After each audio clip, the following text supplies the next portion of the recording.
ready to start with Bianca's presentation. I understand that we've just gone to live stream as well, so welcome to anyone who's joining us via live stream. So we'll just start with some introductions and then we'll get going. So our presenter this morning is Bianca Verwaayen, presenting her fourth milestone in the thesis. We have two external guests with us today. Anne Cormier, who's a principal at Atelier Big City in Montreal and also associate professor and past chair at the School of Architecture at the Université de Montréal. And we have Court Sin, who is the studio director for architecture for FORREC, international practice. And he was just sharing with us how he's happy to be Zooming in his own time zone instead of working at 2 in the morning. The committee for Bianca's thesis is Supervisor Terry Peters, second reader Cheryl Atkinson, and I've been serving as program rep. So we're ready to start with Bianca's presentation. The students present for approximately 20 minutes, after which there is a question and answer and critique session with the guests and the committee, which is another 20 to 30 minute time frame. After which the committee and the guests will meet in private. So at that point, the live stream will end. We'll discuss the project, and then Bianca's supervisor will share with her the group's thoughts. So we're ready to start. Bianca, whenever you're ready. Actually, I'll ask all the participants that while Bianca's presentation is going on, you may wish to mute yourselves and even turn your cameras off, which will reduce the demand on the bandwidth. And then we'll have, as soon as Bianca's done, we'll all come back live. Whenever you're ready, Bianca. Great. Thank you, everyone, for coming.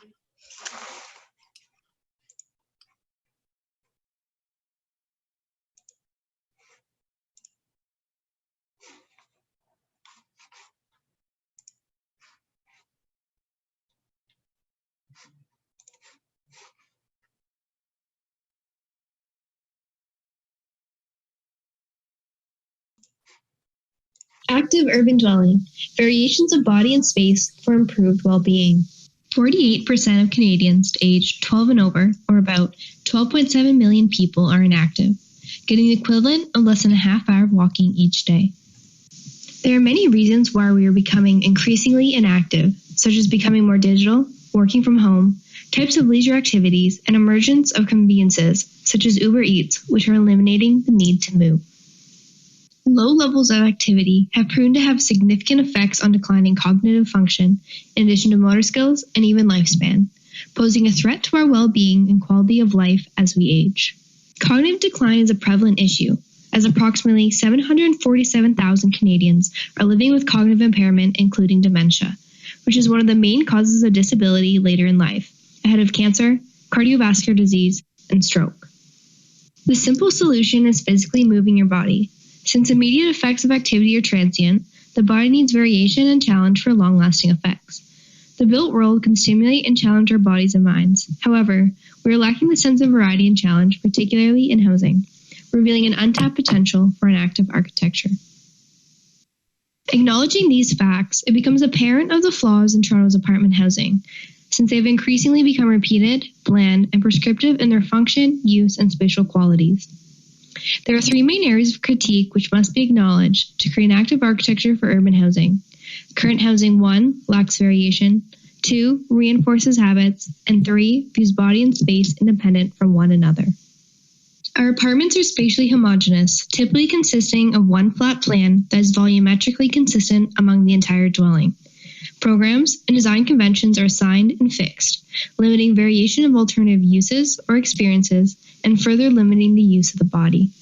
This lack of variation can be overcome with what Bernard Schumi describes as a new dynamic conception of architecture, where we reinscribe the movement of bodies into space. When viewing body and space as dynamic, there is a need for attention to spatial, experiential, or behavioral variation. The designs of our urban housing have made things easier, providing a sense of convenience. However, it has trained our bodies to maneuver around standard dimensions. And as our bodies adapt, it stops sending sensory signals to the brain. It is then that architecture limits our actions and our bodies slip into indolence.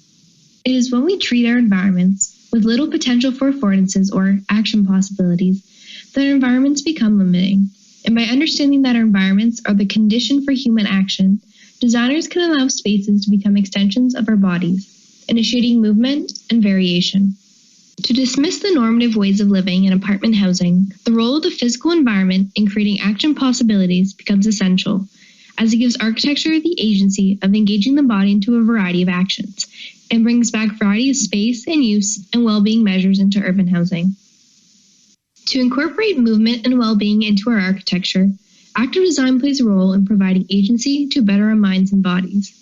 Our current approaches to active design fail to incorporate the variety of ways which our bodies can move and their benefits. This new conception of active design engages the body through many different movements beyond walking, creating more continuity of bodily activity.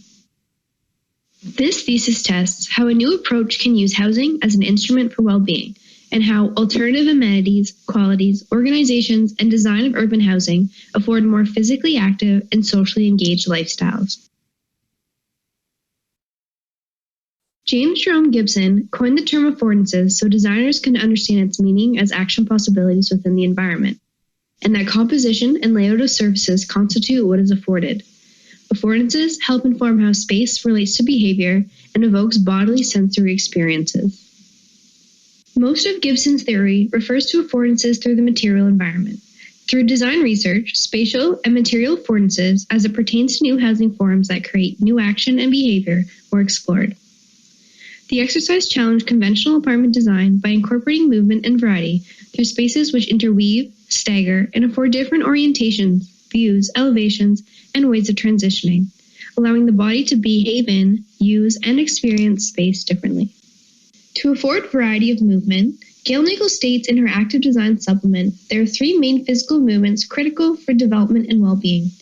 They are manipulated movement, develops fine motor skills; non-locomotor movement, focuses on the relationship of body to a place or object; and locomotor movement, which develops gross motor skills and movement of the body from place to place. Incorporating Nichols' movements while addressing the question of circulation, design research examined active ways of moving through housing. It should be noted there are limits to the degree of activity circulation routes provide and path of travel length. Providing variety and choice allows inhabitants to not be forced performing one action for too long of a duration. Active lifestyles afford benefits beyond our physical well-being. They also inform our mental and social well-being through social connectedness and community.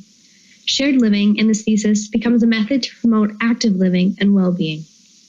To challenge our bodies and afford new movements, interior living environments can provide benefits to our well-being, as found in Bio's Cleave House. This home has steep and uneven floors with vertical poles to assist in navigation, so that the senses are challenged. It is important to consider challenging our bodies so new movements and experiences are afforded. Movement can be created through flexible interior spaces and elements. For example, Maison de Verre by Pierre Chirot exemplifies spatial division using sliding, folding, rotating, overhead, and retracting elements. Through spatial and material flexibility, opportunity for bodily engagement and spatial variation are provided. Design research explorations of bodily movement and spatial flexibility inform new relationships and organizations of dwellings. For example, Dwelling Study 1 on the left examines movement and hybridization of program and sense, and Dwelling Study 2 on the right explores how access to light, air, views, and use of flexible elements can afford new movement and variety.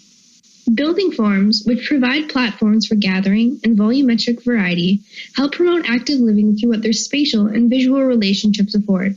For example, the Mountain by Bjarke Ingels group uses this strategy to provide homes sunlight, fresh air, and a view, and similarly, Star Apartments by Michael Maltzan Architecture incorporates public shared space through circulation and terraced floors of residences. To expand on this question of form, the second dwelling study investigates stacking and connecting of volumes to create interlocking apartments. The benefits of the new forms create access to light, air, and views, which creates relationships between people, space, and context. The design project applies this new knowledge to a mid-rise courtyard housing project, which focuses on 5 critical skills, incorporating shared living and variety of environments which afford movement and activity. The design project is developed through 5 scales: private dwelling, shared dwelling, neighborhood, building whole shared spaces, and site, as the courtyard connects with the housing and city fabric. At 183 Front Street East, located between the St. Lawrence Market and the Distillery District, the site is situated in a highly vibrant downtown neighborhood, encouraging with its diversity of programs such as food, entertainment, community, play, and more. Through analyzing the neighboring context, surrounding courtyard housing developments were critiqued. Observations found many issues with connection between the courtyard public space and the city, primarily due to poor access and visibility. To respond to this critique, the design project allows multiple orientations of entry to the courtyard, strengthening its relationship with the city. The building form further frames the courtyard and connects with its surroundings, as apartment units are stacked and varied in height and orientation. Dwellings form neighborhoods which share an outdoor space which is referred to as a neighborhood street.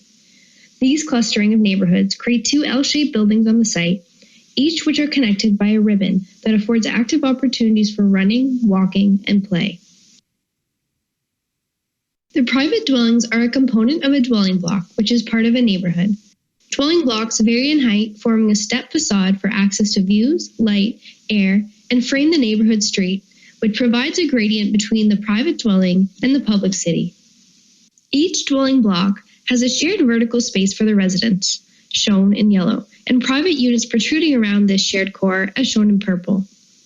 At the scale of the private dwelling, flexible and varied environments are created to initiate action and movement, while allowing variety of space and use. The Thesis project consists of a variety of unit types, for example, 3-story mixed block of 1, 2, and 3-bedroom units, 4-story block which is mixed but focuses on singles and couples, and a 5-story family block of 2 and 3-bedroom units. The following diagrams are examples of different unit configurations within the dwelling blocks, highlighting different spatial volumes and orientations to view and daylight. Examining elements of movability and variety of space and use, 2 sample units will be shown, a 1-bedroom, 1-level unit, and a 3-bedroom, 3-level unit. The following 1-bedroom is 44 meters squared and has 3 orientations to view and daylight. The unit provides opportunity for sitting, standing, kneeling, stepping, reaching, climbing, and pulling. Movable elements such as tables, beds, and roof hatches allow for movement and spatial and sensory variety, while the staggering form of apartments allow operable skylights for ventilation. Steps become a means of varying space as well as storage, and indentations in floors become a way of sitting and eating different from our traditions. The usability and degree of movement in this unit is much greater than typical apartments, and breaks past conventional designs focused on sameness and being static. A variety of volumes can provide a range of spatial opportunities for experience and use. The following 3-bedroom is 105 meters squared with 3 orientations to view and daylight. The first of 3 levels of the unit has an atrium as one walks into the apartment. A spiral stair takes you up to the 2nd level, and there is a movable table which retracts into the floor, allowing the atrium to become a dining or open space. 3 options for transition between levels of the apartment are provided: spiral stairs, ladders, and rope climbing wall. We typically step up into bed, but what if it were the opposite? The bedroom requires the body to step, push, pull, and climb. Our traditional methods of circulation should be challenged. A rope climbing wall on a track which can fold up connects 2 volumes together, exercising our physical movements. And a net floor on the 3rd level allows the use of muscle stabilizers since rope has slight slack. Floors for leisure activities don't have to be solid, and the rope allows light, visual, and auditory connections to the activity below. The majority of Toronto apartments are 1 level. However, when volumes are varied, they create a range of active opportunities and spatial experiences, and afford new sensory experiences from access to light, air, and views. The scale of immediate shared space between the private dwellings creates active opportunities and social integration. Each dwelling block shares utility space below with shared living spaces above. This scale informs how proximity of shared space and types of amenity among a small group of residents can spark interaction and can also be a place which initiates action. The vertical space provides opportunities to eat together, move, and relax. And transitioning between floors affords options: stair use, climb wall, and an elevator.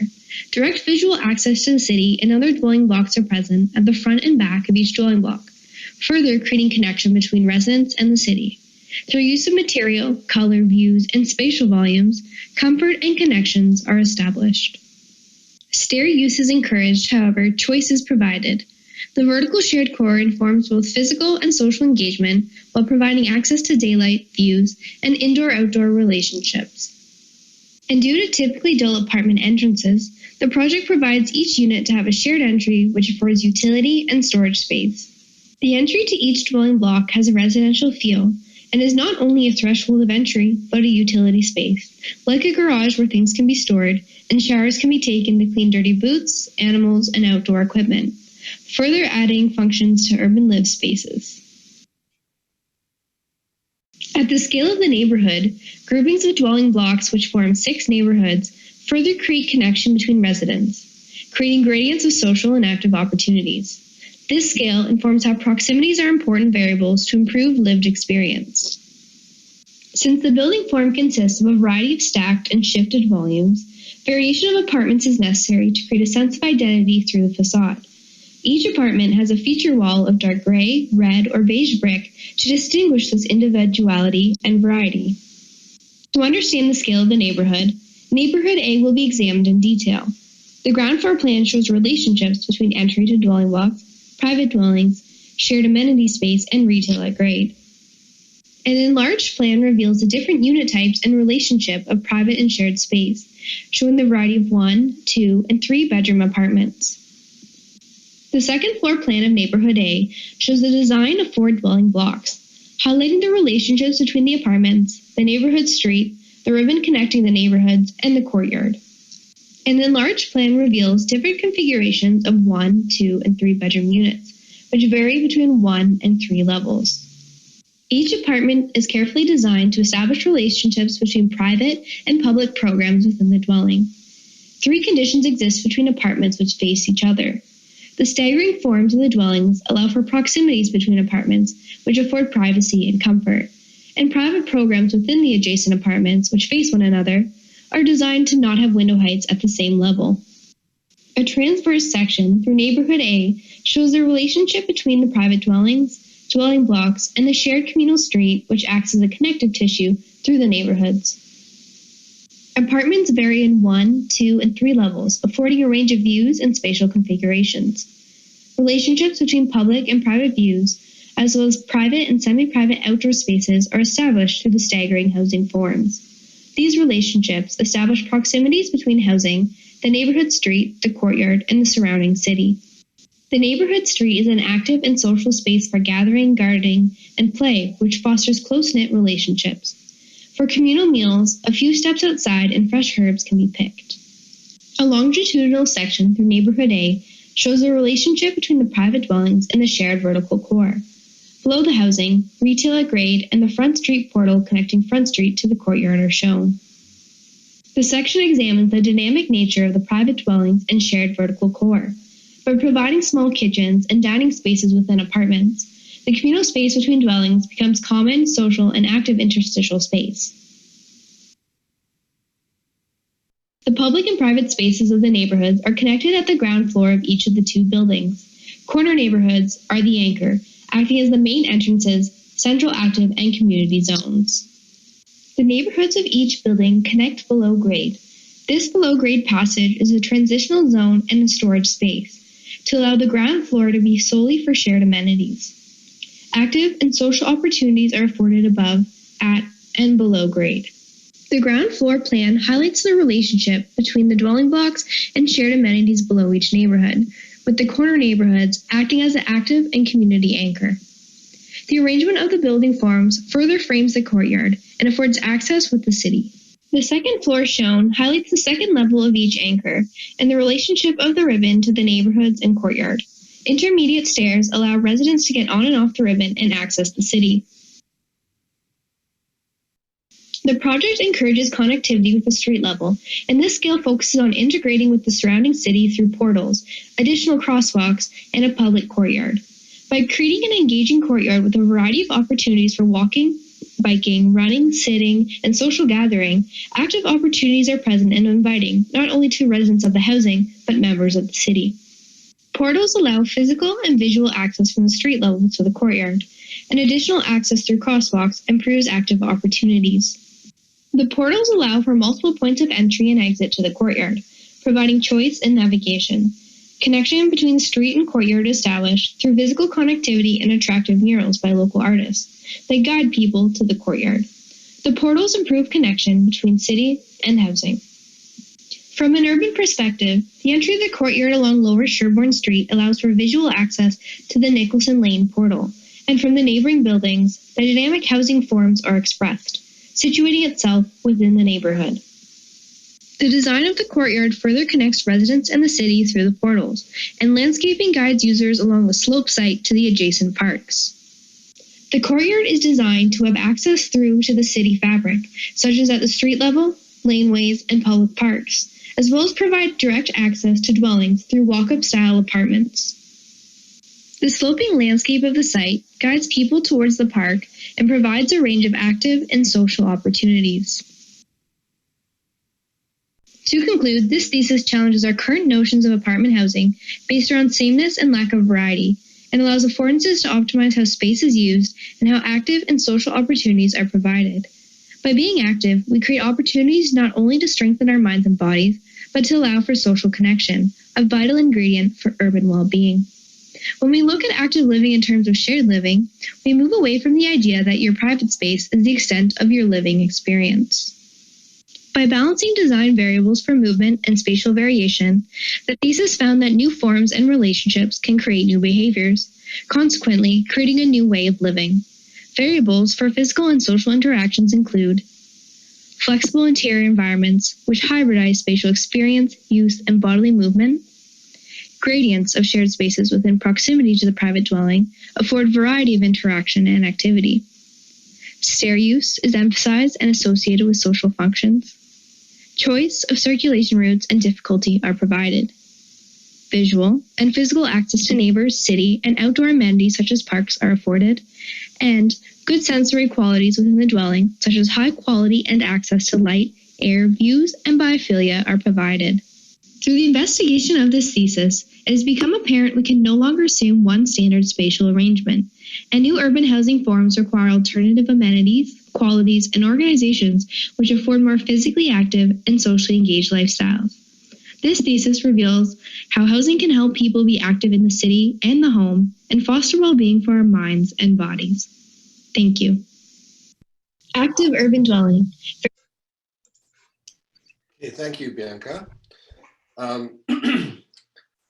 Sounds like that was on a loop. We're gonna get I've stopped an instant replay. Yeah.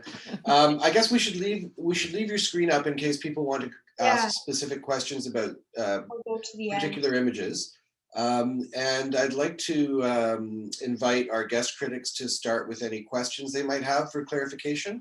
And if there are no questions of clarification, then just proceed with the with the review. So Court and Anne, if either of you are ready to kick us off. Well, I have a question. It's I'm not sure it's clarification, but I'll ask it anyway. First, thank you for your presentation. It was very well done, quite frankly, very nicely done. And the subject is a fascinating subject and completely and very pertinent. The question of living and housing is huge, and I'm afraid it's changing now, but anyway. And the idea of standard design is something that has been very present with us for quite a long time. There's two issue that you're so I'm not sure I'm in clarification, so Marco, just it's fine, Anne, whichever, take it wherever you need to go. There's two issue that I think your thesis is challenging, and I was wondering if you looked at that or not. So there's the challenge of it's challenging universal accessibility, and it's also challenging liability, professional liability. So I was wondering if those two, and maybe it's somewhere in your bibliography, but I was wondering what, if it was there at all. Let's put things this way. Yeah, thanks for the question. So I did look a little bit about the issue of accessibility, and obviously, there is options such as having the elevators and things like that. But the idea is, you can't have a perfect housing scenario for every single person. So this is kind of more catered towards people who want to or challenge themselves to be more active, but it may not necessarily, be accessible to everybody because it is more challenging. But kind of the hope of that was if this becomes a little more normal, things become more challenging, then our bodies are stronger in general and can, we can still move more and not have as many accessibility issues as we're older. So that's kind of how I looked at that point. And I didn't quite look into the professional liability. You mean kind of as architects and designers, what does that mean for our liability? Basically, if your rail right now, if your handrail are not the proper height, and somebody fall down a floor, you are in trouble. And actually, the builder should not have built it. So just about everything that you propose require a major change in code. So maybe it's part of the scenario. If you live here, you have to, your contract indicate that you're ready to take the risk to live in that new kind of environment. Yeah, I think so.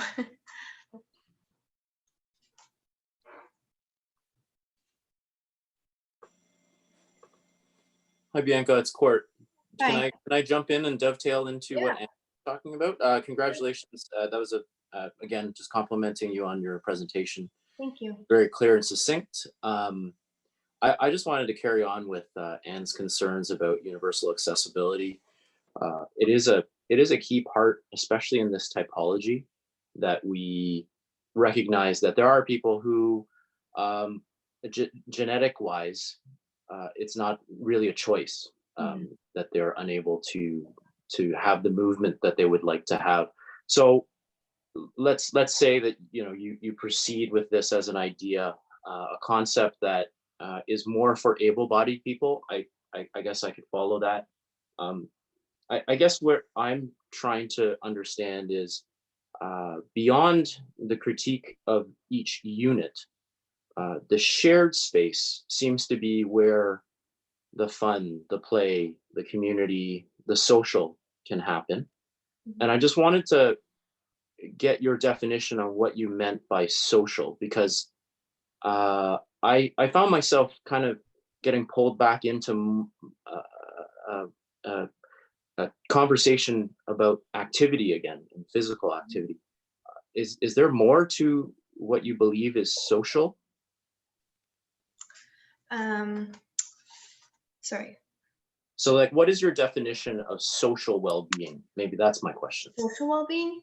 I think by providing a variety of options that, current typical apartments don't have, saying, it's just a hallway is kind of the shared space mainly, or a few amenity spaces either at the top or, in the basement of the building, that it's basically providing opportunities for people to have social gatherings for communal meals, having leisure spaces, tending to common plants, things like that, in a environment that is shared between the units but also has good access to daylight, so it's enjoyable and inviting.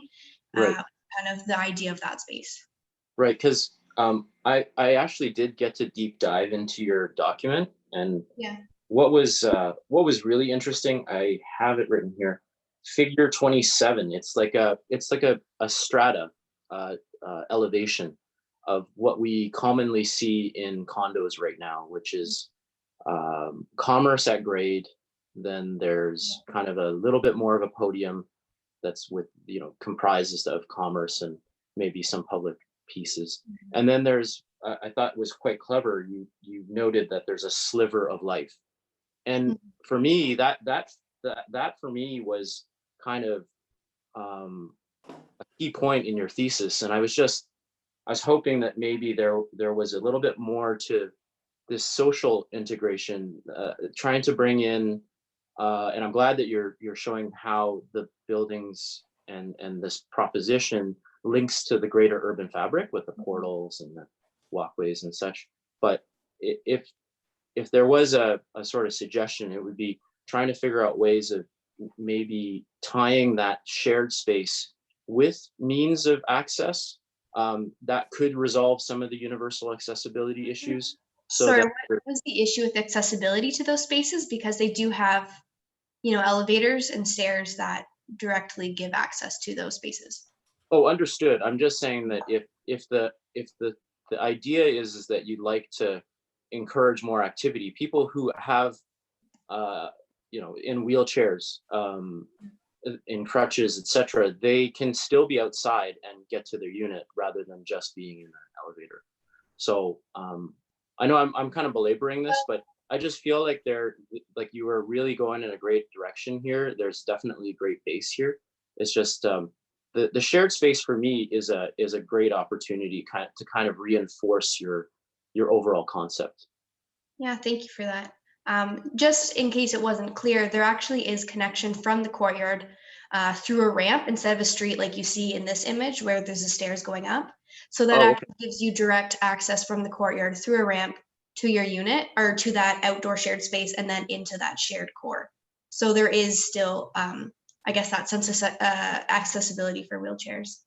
Oh, okay. Okay. Sorry, I didn't see that. Bianca, could you speak a bit more about the ribbon? Which is, sure. Like you have the sliver of life, and then there's the ribbon that does something completely different. Yeah, so the idea was to have could you put kind of like an outdoor path. Sorry? Could you put it in plan? Sure.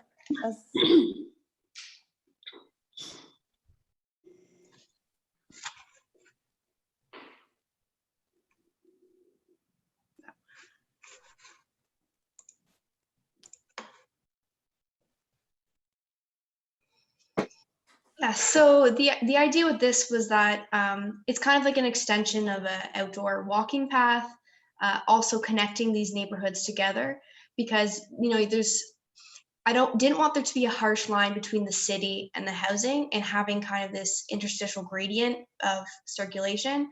So there's outdoor space where people can choose to be a little more private rather than going for a walk out in the city, not to discourage that people go out in the city, but just to give that an extra option. And kind of, when I was talking to my supervisor about this, that it kind of provides that option too in a situation where we are now in a pandemic where you want to go outside for a little bit, but you necessarily don't want that much exposure. So it's kind of this halfway point, which kind of, can have a whole bunch of different options and allows you to go indoor and outdoor and also go to the different neighborhoods, which means some more social mixing.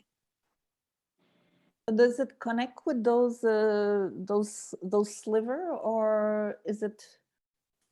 So it's at the same level outside as them. Mm-hmm.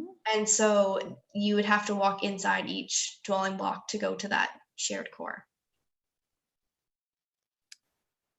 Okay, so there's no inside outside relationship at that higher the ribbon level. There is. Just trying to think where it would show the most. But a little bit in the elevation, you see here's the outdoor walkway, if you can see my mouse. Mm-hmm. And then, at some points it goes inside here, comes back outside. But on the plan, can you show it on the plan maybe?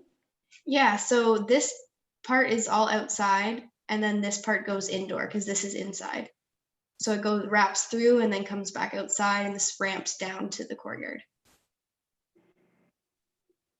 Okay, so can you show again where it is inside? That was not clear to me with your mouse. Okay, so do you see my mouse? Yes. So this ramps up from the courtyard, Mhm. and then it takes you around this neighborhood outside, and here is where it comes inside. You're inside, you're actually Going, inside. There's a door somewhere. yeah, this whole area is indoor Oh, okay, sealed door there. recreation space, yeah. And then the door isn't shown here, but it starting here, this is inside, and then this is going outside, and that outdoor port ramps down to the courtyard. And when it is inside, like just a bit above where you are, above. So this would be at the level 2 of the building. So it's the same level as this activity here. Yeah, I know, but in plan, right? Put your little hand just a little bit up-ish. Is it automatic, this thing, or are you controlling it? Yeah, I'm moving the mouse. Okay, can you put the mouse higher up? Yep. Here. Yep. Exactly. What is the space about? So this is the outdoor street. So this is the pathway, like it's a paved outdoor space, and this is gardening, the green. Okay, sorry, I missed the inside outside earlier on when you were talking. I thought there was a tube of inside in that location, but Here, let me see, I can bring up that street. So. Well, maybe in the EXO you had. Yeah. So in a way, is it kind of like a high line? Is it elevated with area development on it, or? So it is elevated, that's at this level, but it's at the same level as the housing. So it's not above the housing, but it is the second level of the building. So it's the top of podium. Yes, yeah, this is that space there at the second level. So the red here is that path going through this neighborhood, which is here. Right. And then this is that neighborhood street with the gardening and all that. So if you just hold on this image, Bianca. So the section on the left. Yeah. With the two individuals standing and socially distancing themselves on what appears to be, is that a balcony or is that a bridge? That is the pathway, the red pathway. That is the red pathway. So it is. So that is elevated above the podium level. This is all at the podium level. On the far left, I mean, the drawing. Yeah, yeah. Okay. So Bianca, maybe just to clarify, the ribbon is ramped, so it changes level, is that correct? So it's all at the second level, except it ramps down to the courtyard. That's the only part it changes elevation, yeah. Okay. Yeah, to give that access to the courtyard. And can you access it from grade, like, datum point 0? Mm-hmm. Okay. So you can go up, just to clarify, you can go up 2 levels basically to get to the highest most level of the red path. So this is at the top of the first floor. Right, so it's podium plus 1. Right. Is that right? I'm just trying to make sure I understand correctly.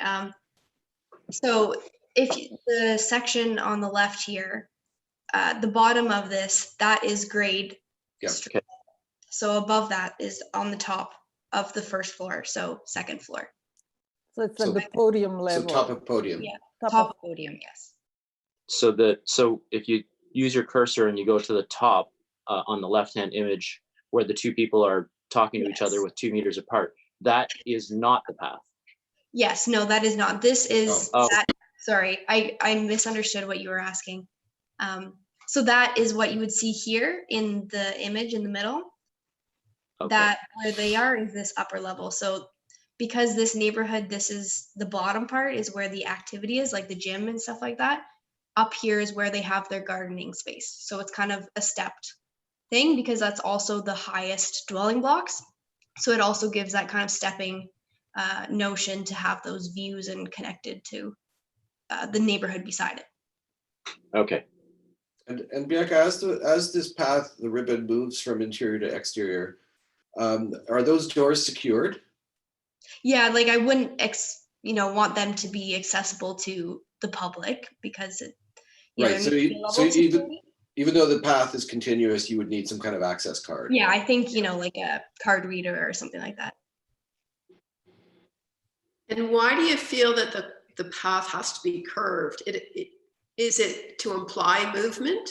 It reads as if it's a bike path or a skateboard path, whereas, has it got enough width to accommodate that? Or would those be activities you'd really expect to happen at that level?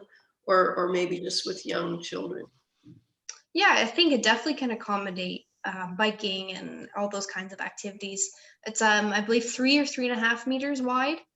And basically, yeah, the curved form was to kind of have this winding path through, kind of a more linear project that's boxy, and to, kind of apply that sense of movement.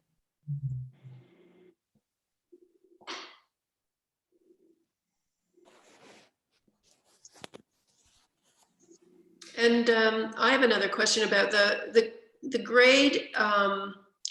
You've got grade related units, I believe, right?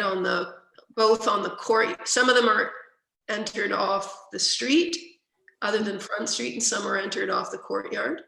Yeah. Because I just quickly looking at some of the elevations, you don't see any doors on the street. It looks like we're always looking at. In this one, Yeah. I'll just zoom in here.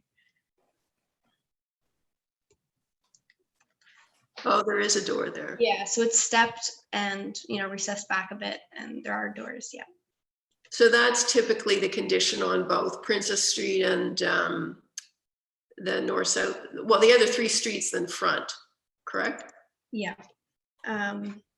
Although you've got retail also on Princess Street. It's kind of mixed up a bit.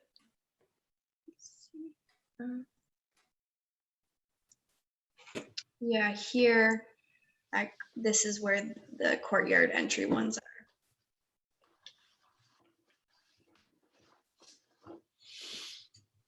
are. I mean, one of the things in terms of accommodating elderly people or people with accessibility issues, they could be in the grade related units. Mm-hmm.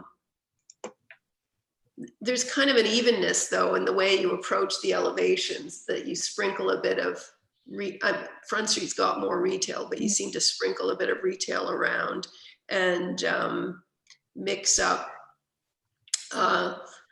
grade related units, townhouse like units with the backs of other units, sort of back and front issues. I mean, I think if you were more clear about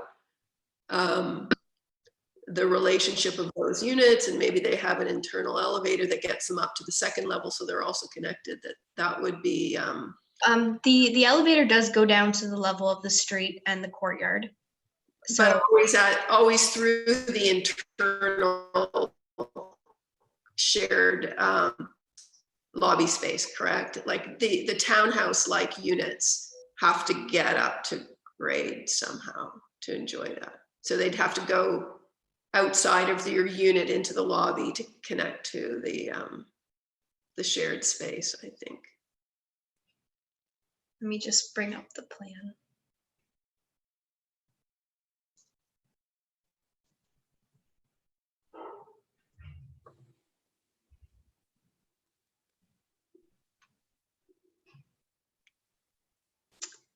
I guess it's an issue of figuring out the relationship of seems most units enter directly off the lobby, but they could have a second entrance to the street, correct? So here is a plan of that entry, which would be coming either straight from the courtyard, depending on which way it's oriented, or straight from the street. So either way, there's 2 entrances, either, which can be approached either way. Okay, but this is the lobby, the common lobby. I'm talking about the grade related units that you can enter directly from the street. Do they also have direct entrances to the lobby, or they would have to go leave their unit, go down to the. Do you mean lobby. this is the lobby, or? Yeah, isn't that's the lobby? That's the common lobby. This is what you would enter from the street.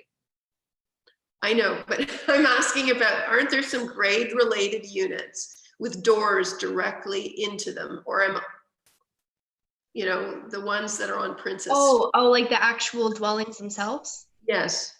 So if Yeah. I'm an elderly person and I have a unit that I can enter directly from grade off Princess Street, but I want to get up to the second common podium level, do I have to leave my apartment and go outside and then back into the common lobby to get up to the second level to get an elevator? I think I'm understanding your question. So you're saying that this would be the entry to go into the unit rather than directly from outdoors. They'd have to go through this lobby, right? Correct?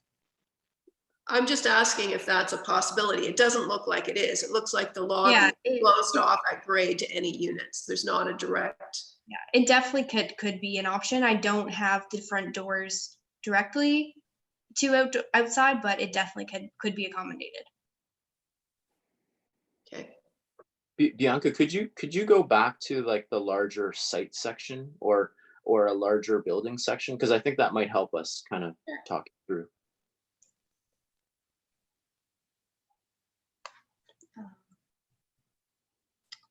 Yeah, that's great. So what exactly is happening at, let's call it the at grade, you know, podium, I guess is the term.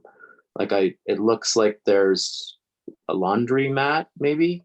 I believe I saw something about a cafe in a previous plan. How does commerce or, you know, restaurants, for me, it comes into the term of third places, which comes from sociologist Ray Oldenburg. But are there places that are maybe in between the commune of the living space and then the rest of the city? It just seems like you didn't really touch upon that. I'm just curious what your thoughts are on that.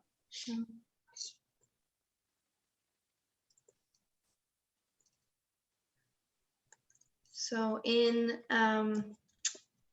this plan that is just loading. So here is, you have that retail kind of in between the dwelling, and then here's kind of more of those shared spaces for the residents. Right. So, Yep. Sorry, go ahead. Oh no, you can go ahead.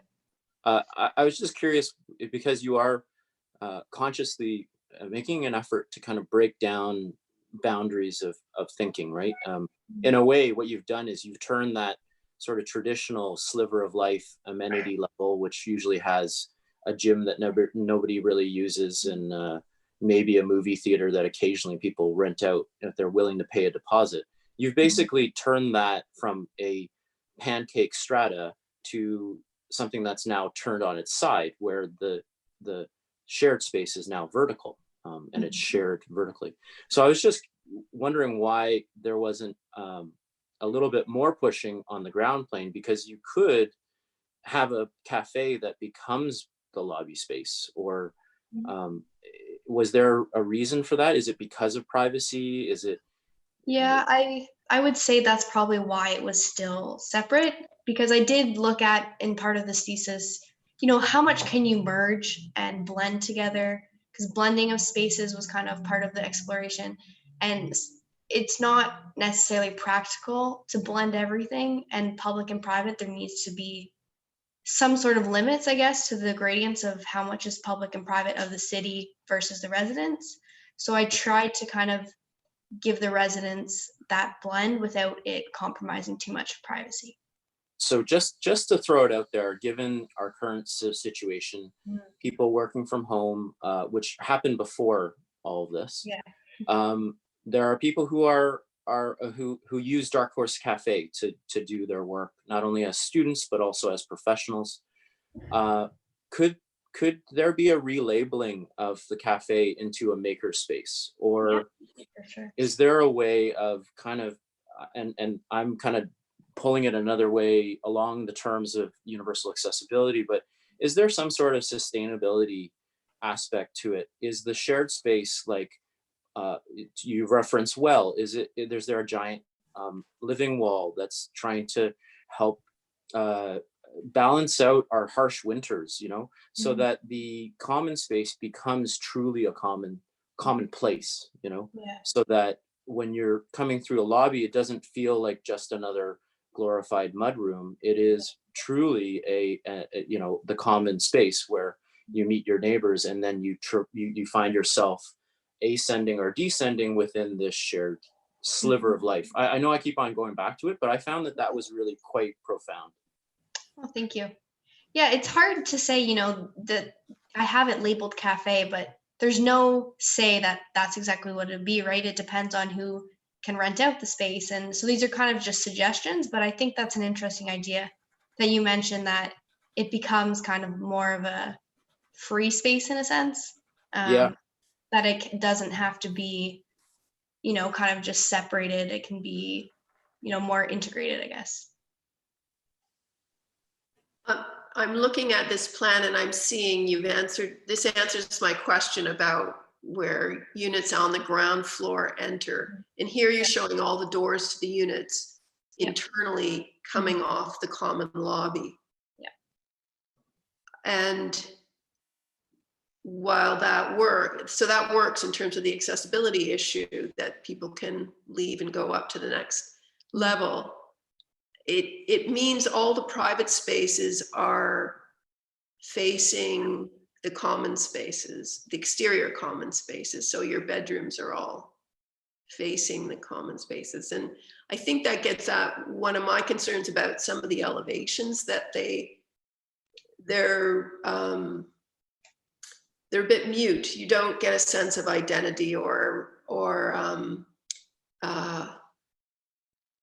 of address from the housing, because you never see a front door on the housing typically. I know you showed us one in the exterior elevation you pointed to, but just looking at this plan here and some of the renderings, there's a lot of small windows up quite a distance above floor level, chest height, because you're worrying about privacy issues between units. And it just creates kind of an anonymity to the facades, and I think would also be a bit counter some of the objectives, which are creating community. I mean, it's hard. You're trying to do a lot of things. I know. So there's all these privacy issues, but you're also trying to connect people. But I did, try to address that through the different colored bricks that, highlight the volumes of each unit, so that you can read, a 3-level unit, you can see they're all, say a red facade on one feature face. And then the other one is, say, a 1-bedroom unit, which is, you highlight that with a different color. So through the facade, that's how I try to address that identity of the unit. So it's not all, just giant gray bricks everywhere.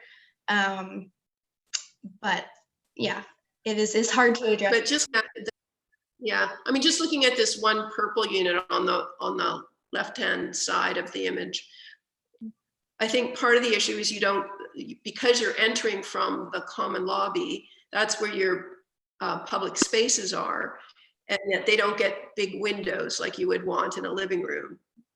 They're internalized, and the bedrooms are all externalized, at least on this level. Yeah, it's just, I know it's quite difficult to juggle all these things, but it's something that I think would improve the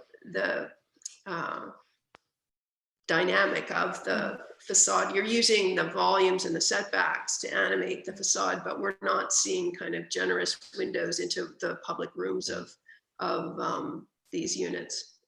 And not to mention, they don't get to enjoy the views to these nice courtyards you've made for them. So we're coming up to time. So I'd like to ask Terry if you have anything you'd like to bring up, contribute. I think we've talked about a lot of the key issues about accessibility, shared space. Maybe one point that might want to just mention, Bianca, is what is the benefit of having this new kind of shared space? Like, what is the impact on the design of the units? I know that's something you thought about when you take something that's typically private and you move it into a shared space. What is the impact on the design of the units? Yeah, so I kind of looked at shrinking the kitchens and dining spaces in the units themselves to allow that function to come out through the shared space, and to, that it has access to light on multiple sides of that shared space makes it more of an inviting area. So by having that shared space in between, you can allow the units to be reconfigured differently, and prioritizing the light in like bedrooms and spaces like that, because the kitchen and living rooms have kind of shrunk, and it kind of just allows relationships and spark interest between people by making them go to this shared space. I mean, not making them, but providing opportunity to cook together and relax together, and just have those kind of opportunities that could even spark activity for people to say, hey, let's go for a walk, let's go do this outside. So Okay, thanks. Are there any final comments from our guests? You need to unmute, Anne. Always forget that one. Yeah. Well, it's a dense subject that you attacked. And it's quite fascinating. One thing I think that happened in the the intensity of the units, because you really obviously work very intensely on different element of the unit and different devices. It seems to me that the project, if you were to keep thinking about it, and always keep thinking about project as they go, is right now it seems to me fairly introverted. It seems to me that it's really a bit stuck inside, and the will to have movement could move towards the outside. When we look at this plan, all the tone area, the grayish tone area, seems so vast, and everything inside the unit seems so tight that at some point maybe there can be some expansion or transformation of the outside ground to follow through the objective of the thesis you're putting forward. Yeah, thank you very much for that comment. Yeah, it's something to consider. I'd just add that I think you really put this together quite well. It's easy to follow, and we understand that you're tackling something that's very complex. I think the only suggestion that I would have is trying to utilize your shared space, kind of make a little bit more open suggestions as to what the programming could be. It is also the opportunity for you to break through in terms of breaking down thresholds, because I think that's what you're trying to do. You're trying to open up thresholds so that it's more inviting. There are opportunities for community to bond with one another. I do agree with Anne. It is somewhat introverted, but with breaking down, like even if you imagine some of these walls that are adjacent to your suggested public spaces or shared spaces that are outdoors, with bifold doors or with sliding panels, all of a sudden the thinking of the stairs that you've suggested, there could be platforms, there could be things that, or programming opportunities that allow for a variety of ages to kind of enjoy the design. So those are my thoughts. Thank you.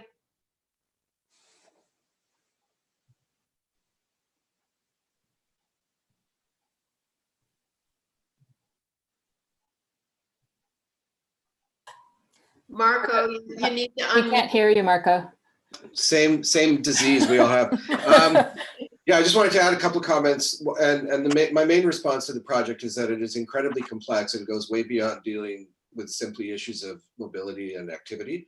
And it opens up a lot of different issues, as you've heard through the comments and responses. Some of those issues are the obvious ones, like accessibility. And this is something that we've talked about at various stages of the project. You know, when I viewed that rope ladder with great alarm, imagining myself tumbling to an untimely death from my bed platform. But the other issues that came up, which I think are really interesting, are the whole question of the kind of social dimension of this, which can be connected to activity, but isn't only or necessarily connected to activity. So I think that by taking on this kind of project, you've taken on a tremendously complex one that maybe too complex, in the sense that it starts to take you in directions that maybe you didn't necessarily start out in, but then you then have to deal with once they present themselves. And so I think that what it shows, I think, is the incredible complexity of a program that we often think of as pretty straightforward. And once you start peeling the onion a bit, you start to understand just how profoundly complex that is. I think you put a very clear presentation together. I think this idea of pre-recording, I think, at least in your case, worked out, I think, really well, both in terms of the clarity and the timing and all of it. So I think it's an interesting experiment to see how these develop. But I think you gave us a good starting point. So at this point, we do have to wrap up. So the committee and guests will convene, Bianca, without you. So Leo, does Bianca go into a waiting room now, or how do we? I don't know. Yes, yes. Okay, so before you do that, I just want to thank Bianca for your presentation. Thank you. I want to thank our guests for their contributions and thank the committee. And then we will go off and deliberate. And then Bianca, you will talk with Terry. Okay. And I'm not sure how we'll do that, whether you guys will start a separate Zoom for that. Probably it will work better because we're short on time. Okay, very good. Okay. Thank you very much. Thank you very much. Thanks, Bianca. Bye. Thank Thanks, you. Bianca. Bye. Okay, now I'm finishing live stream.